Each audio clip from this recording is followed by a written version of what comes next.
Hello, welcome. My name is Al Segalla, and you're watching Taxpayer. You're watching. I forgot the name of the program. Can you imagine that? Our Taxpayer Association is sponsoring Taxpayer Alert, and this is our 9th program. And our guest this time is Mark Luster, who's Communications Director with Sierra Pacific Industries. Mark, welcome. Welcome, Al. Good to see you. Mark also has an interesting background in our county. He's a former chamber president. He's presently a director of our county chamber of commerce. And we had opportunity to meet several times where he was moderator at candidates nights, which our Taxpayer Association was helping to set up and operate. Mark, what brought you into this timber business? Gosh, I've been in the timber industry for a very long time. My father actually worked in the industry, and he spent about 30 years in the industry and retired from the industry. And I never really thought I'd be involved in it, but you know, some things work out sometimes, and had a number of different careers along the way. Ended up back in the industry many years ago, and I've loved every minute of it. Well, that's it. That's great. How long have you been with Sierra Pacific Industries? I've been with Sierra Pacific pretty close to 20 years now. Oh, wow. You're starting to get used to it. Yeah, started on us too. You were here during the rough and tumble times in Calaveras County. We had controversy with harvesting plans and practices, and the chamber at that time came to support of the industry, and I was really proud of the chamber in doing that. Recently, we've had a rim fire, Yes. which is a very serious thing in California. How has SPI been impacted by the rim fire? Well, the rim fire, as you know, it was 257,000 acres, which is a large fire, one of the largest fires in California history, and it covered about 400 square miles. Within the perimeter of the rim fire, SPI, we had about 16,000 acres that actually were burned in the fire. Of that 16,000 acres, about 10,000 of that were actually pretty severely burned, and so we've had significant impacts. But what we've done, though, since the fire has been put out, probably 5 days after the fire, we were able to go in there and start doing some harvesting. What that allows us to do is to do some of the ripping and some of the tilling to stop erosion. Because most people don't really think about the aftermath of the fire. Once the fire's out, people kind of forget about the immediate impact. But there's much more to do after a fire is put out. The most significant thing is that when the rains start, because the soils have been baked, and the water does not absorb into the soils.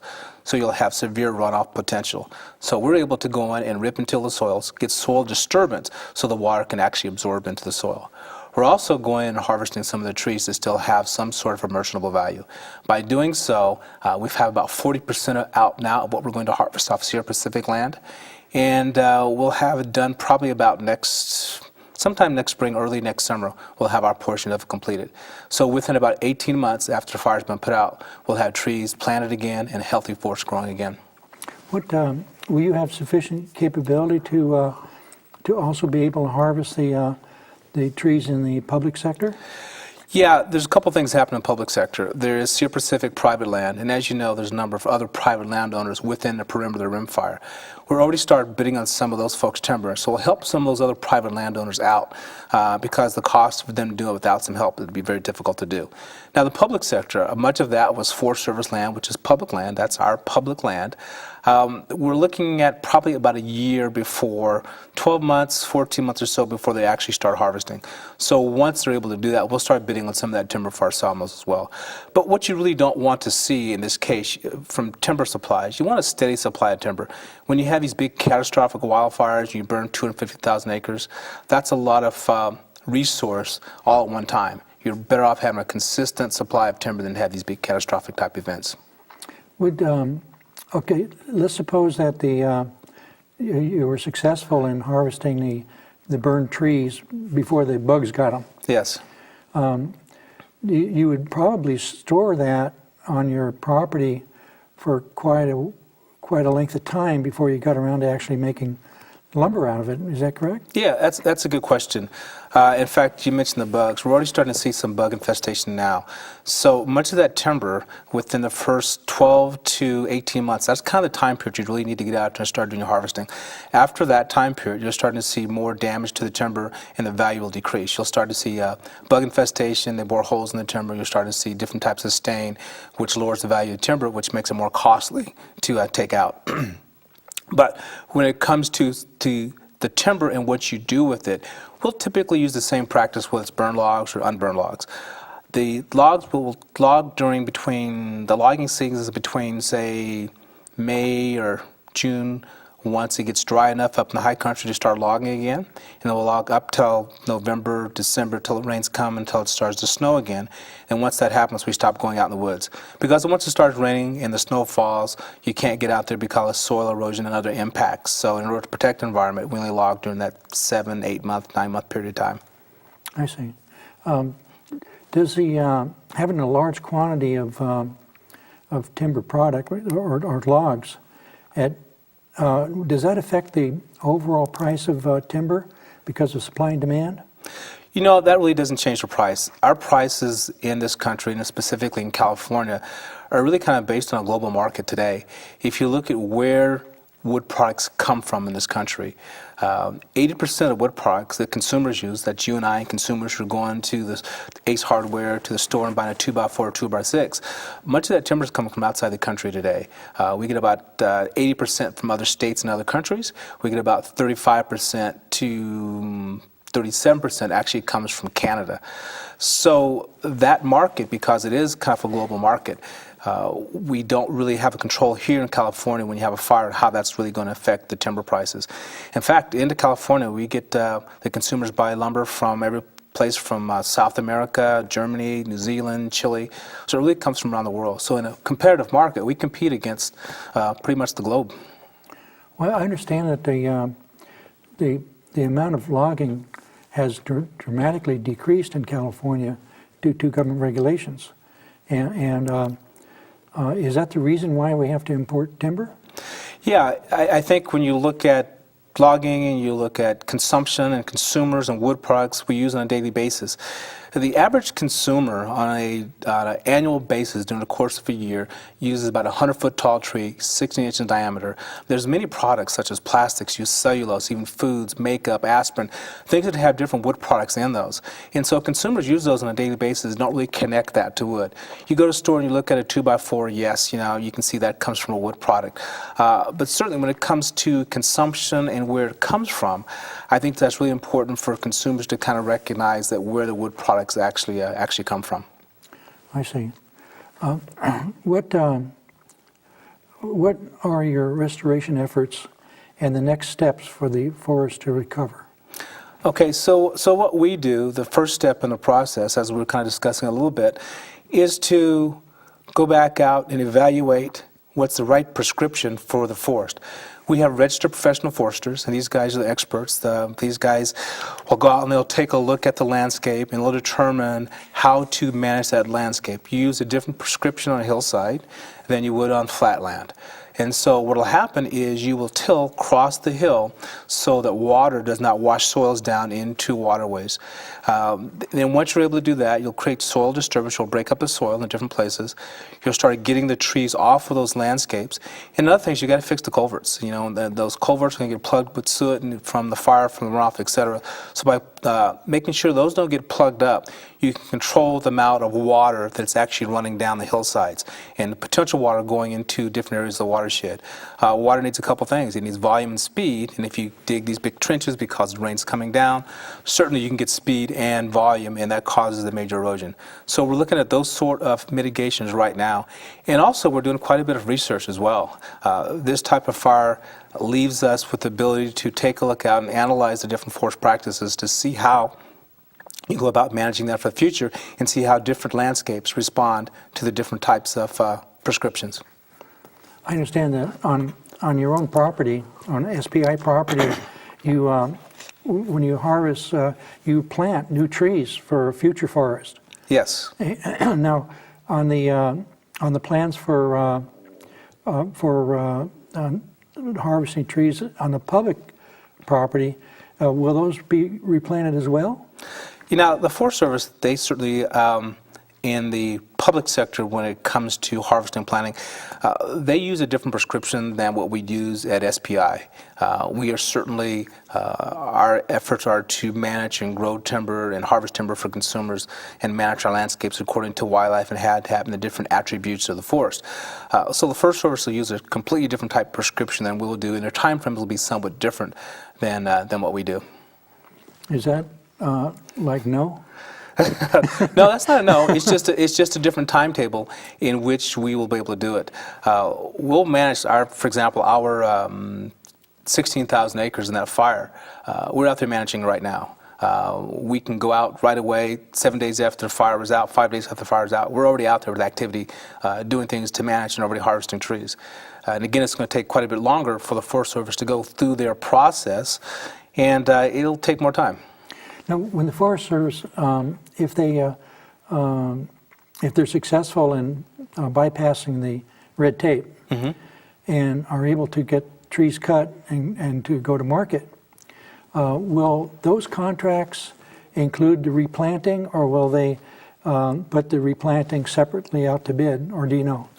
Yeah, when they do the contracts, a couple things. When it comes to harvesting, and after a fire, the aftermath, you want to expedite the process. So when we talk about expediting the process, we're not talking about really changing any of the environmental protections. For example, for us to do a typical timber harvest plan, it could take us 12 months to 18 months to do a harvest plan.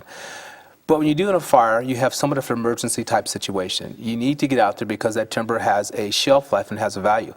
You know, as you know, to put the fire out, the firefighting efforts were about $120 million. That's a lot. And so that's a significant amount of resources that were thrown at putting that fire out. So if you can go out and you can recover some of that timber and you can sell that timber, consumers can use that. That money goes back in the Forest Service so that they can use those budgets to pay for some of that restoration as well. So that's a good process. So, but it will take them some time in order to go through that. But with the environmental protections, they're all the same.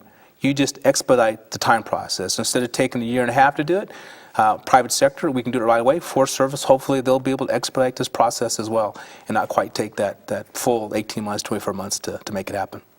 What is the best way to protect California forests against catastrophic wildfires in the future?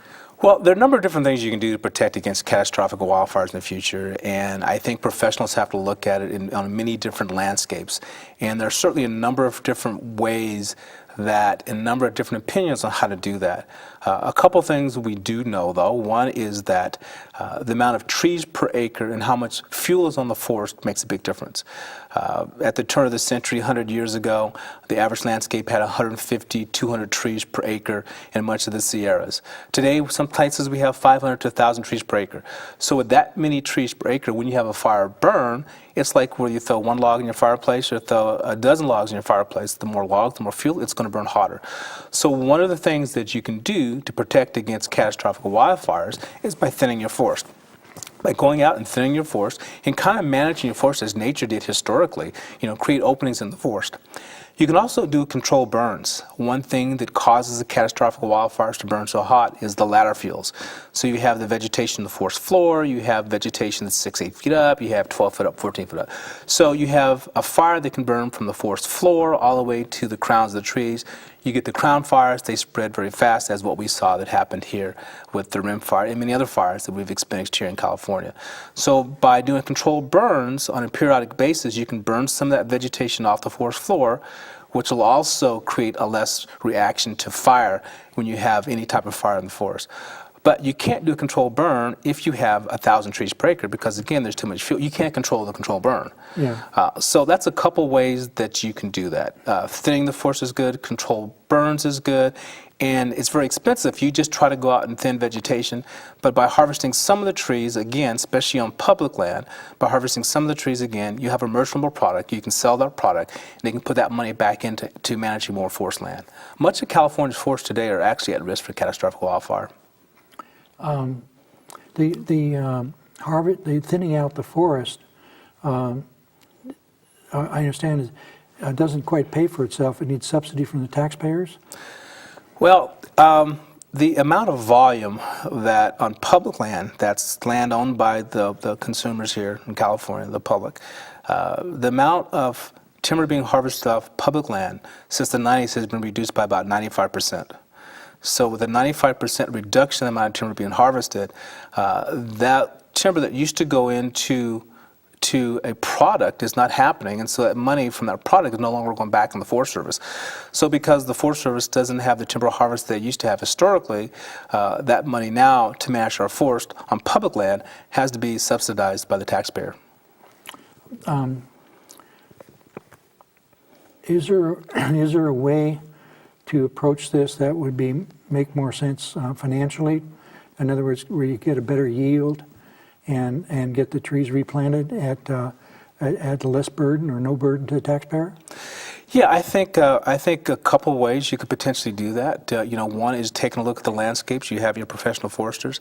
If you look at the Stanislaus National Forest, for example, on an annual basis, that forest is growing about 350 million board feet more than it actually that's actually being on an annual basis more than you actually have today. So if you were just to go out and harvest the dead and dying trees and just thin the forest, I think the Forest Service would have much more money in their budget to be able to manage the landscapes. It's just they've been reduced by that 95%.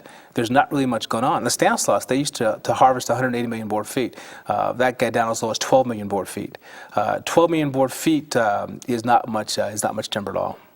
180 million down to 12 million. Yeah. That's almost wiping out the whole industry. That's wiping out the industry. California, between 1985 and 2006, about 100 sawmills closed in California.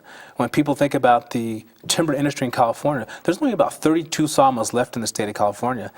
I think another interesting factoid is that during the peak of the housing market here in California, between say 1998 and 2005, when we were building homes and production was up and people's houses were appreciating, during that time period in California, 22 sawmills closed.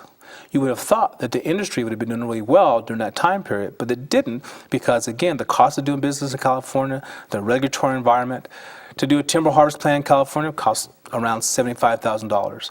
You go across the border into Oregon or Washington, same timber harvest plan, same environmental protections essentially. It costs $7,000 to do.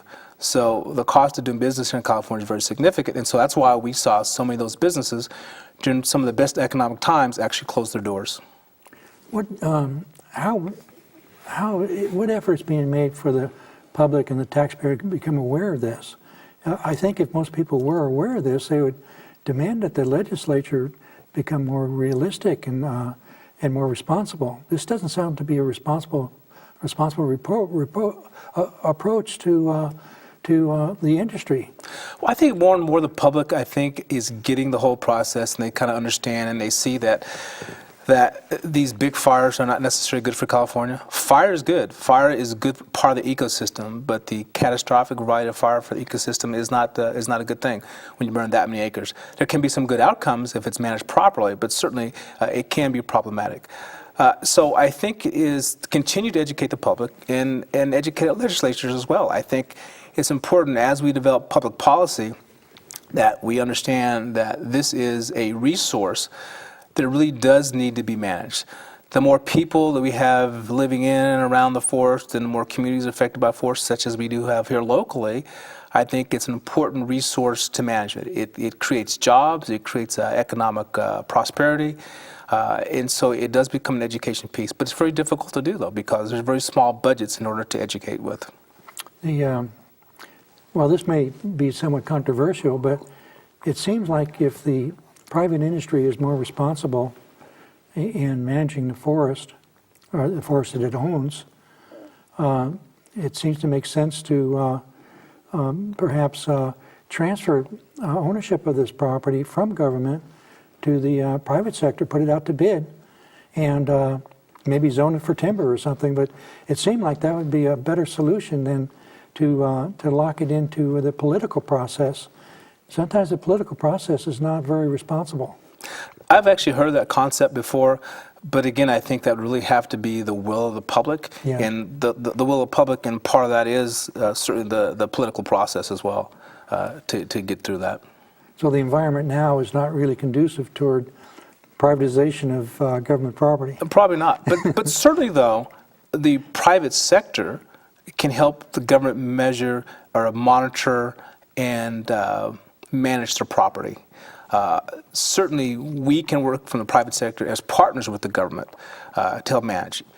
We have the ability to grow trees and harvest trees. We have a tremendous amount of research and science involved in our operations, and we can certainly share those that sort of information, as well as being a resource to take those timber. Money goes back into the general fund for the government to continue to manage more in the future with, because we know the consumers need the wood products, and we know that here in California we have probably the most stringent rules and regulations when it comes to managing our forest, that we can do it in a responsible manner. And so if we can do that, why not do more and manage what we need to manage? Because I think the Forest Service would even agree, and the public timber resources would agree, that we need to do more, but the budgets don't allow them to do more. So if we can get the budgets and we can harvest the timber, we can certainly do a better job. I remember a while back there was a controversy over the spotted owl, and I think it was claimed that the spotted owl could not survive in new growth forests. Right. And subsequently, it was discovered that they could. But in the meantime, most of our industry was destroyed over the spotted owl. Right, right. Well, it seemed like the key may be public information. If the public knew what the real story was with the spotted owl, they probably would not tolerate destroying an industry over something that was not real or true. Right, right.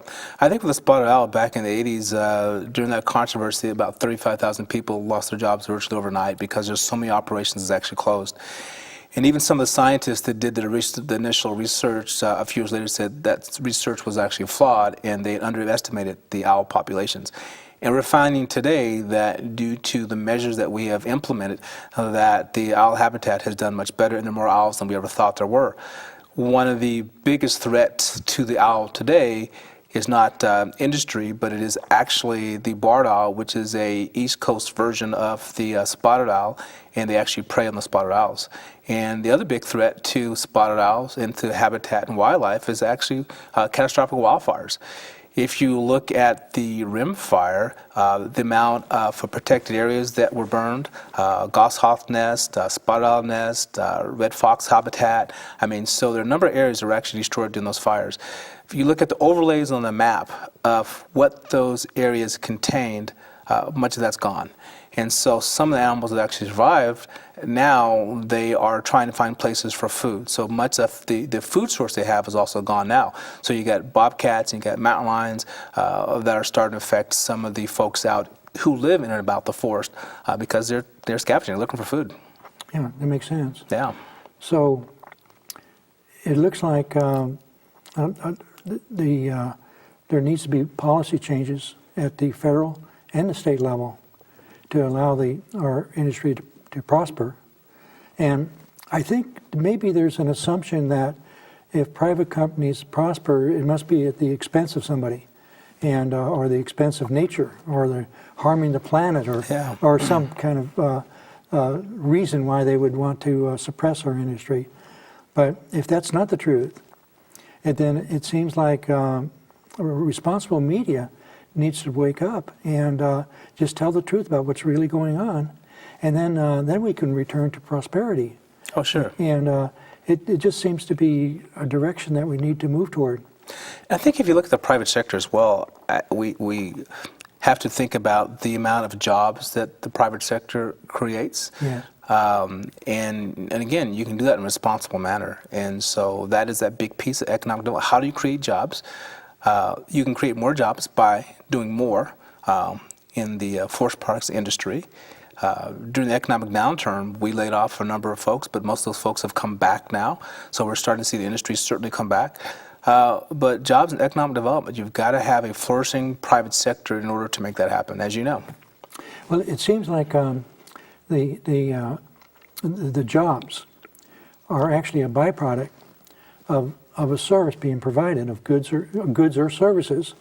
And in order to produce those goods or services, you have to have people do it. And then you have jobs. Right. If you put the cart in front of the horse and try to do an industry to create jobs, which is, I understand some of that's going on now, you lose the intelligence of the marketplace. Yeah. And in so doing, you find that you have a hard time finding the balance between supply and demand because you're working to create jobs. Right. And if you have government subsidy to continue that, well, it would continue, but it would be an overall loss because the subsidy is coming from the taxpayers. That means that each of us would have less to spend. And by having less to spend, we don't have economic progress. Right. We have a retraction, a recession that's created by doing that. So, how is the timber industry doing in California today? Well, back in 2008, I think a lot of folks in California saw the world completely change. We, in the industry, we saw lumber prices plummet. Housing starts in the country went from about 1.5 million down to about 400,000. Those housing starts were falling below 1950 levels. Lumber prices dropped below 1960 levels. So it was one of the worst markets that we've seen historically since we started keeping track of markets. We at Sierra Pacific, we laid off about 25% of our workforce.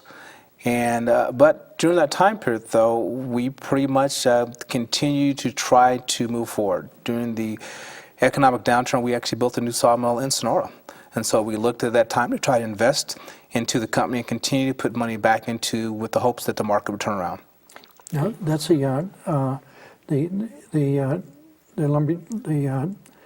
plant at Standard. Standard. Yes. Okay. Yes. Yeah. And so we're starting to see that market come back now. We are seeing about 2005 levels today when it comes to pricing. Housing starts might reach about 1 million this year in the country, which is a significant turnaround. So our hopes is that this market, and the projection is that through 2014, that we should see similar type progress back in the market again. So I think we've kind of weathered that storm from 2008. Now that's good news. I understand that the housing market is greatly dependent upon the supply of money and interest rates, and the Fed has been lowering and keeping the interest rates low for that purpose. Let's hope they can continue that. We don't have time now to talk about electricity, but we'll have another segment of this program, and you're going to be our guest, and then we'll get into that. They seem like the California regulations definitely need to be revised and improved and made much more reasonable. And so this was the end of this program, and I'm Al Segalla with the Calaveras County Taxpayer Association, and you're watching Taxpayer Alert. Thank you, Mark. All right, thank you. My pleasure.